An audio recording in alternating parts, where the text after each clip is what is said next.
Dili masukod ang kalipay sa 75 ka pamilyang membro sa tribong Dibabawon sa munisipyo sa New Corilla sa Davao del Norte sa dihang formal nga gitunol kanila ang mga yabi sa balay gikan sa probinsyal nga panggamhanan ug sa National Housing Authority niadtong milabayng semana. Ang 55 anyos nga si Teresita Olita nagpakaon pa sa iyang mga kauban kay iyang giselebrar ang iyang pagbalhin sa iyang Pinoy anan nga matud niini lote og balay nga libre. Nindot na ato niya. Kala amuan na gid ang lote, balay amuan na po. Dili na gid ingon nga kanang. Pagkila. So malipayon bang pamilya? Kalipay oy. Dako koy kay namang kalipay nga gitagaan mi babahay. Benepisyaryo usab si Willie Abastas, usa ka PWD ug matud niini. Kalipay jud ako sa akong narawas nga balay ng asawa kay karon yata turnover ang susi sa among balay. O kasi akong pagpagay, nagbuo ko sa karing kasigid, budot ang balay dito, nalipay ko dako kay usro usap kay. Bakit mo ko na mong balay, hindi ko subida.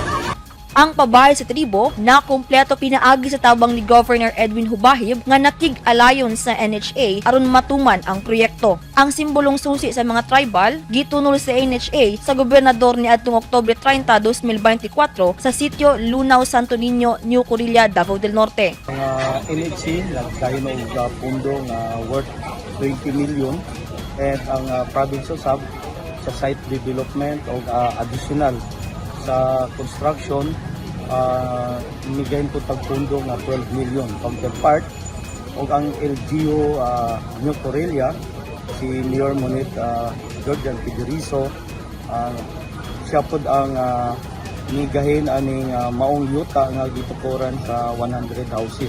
Congratulations and in behalf sa NSA gamay rami nga balay pero inisintasi nga paghatag sa inyo sa pagsugod sa inyong peaceful nga pagpuyo. Ang mga balay dunay supply nga tubig, solar panel ug baterya aron sa kuryente sa matag pamilya ug giatagan usab sila og bugas ug uban pang panginahanglanon alang sa panimalay kay matud ni Governor Hubahib kinahanglan suportahan ang mga residente aron dili na sila mobalik og suporta sa mga kalihukan nga makadaot sa ilang pamuyo. Ang mga pabahay sa tribo natukod sa mga munisipyo sa Talaingod, Kapalong ug Asunsyon sa probinsya sa Davao del Norte. 75 lamang gawas sa 100 nga mga balay ang gi-turnover. Gipasalig sab ni Governor Hubahib nga ang housing program sa probinsya dili lang para sa mga IPs. Apan duna say mga pabahay alang sa mga residente nga walay kapasidad makatungod og balay nga nahiluna sa mga lugar nga duol sa mga delikadong lugar ug pabahay usab sa mga naigo sa kalamidad.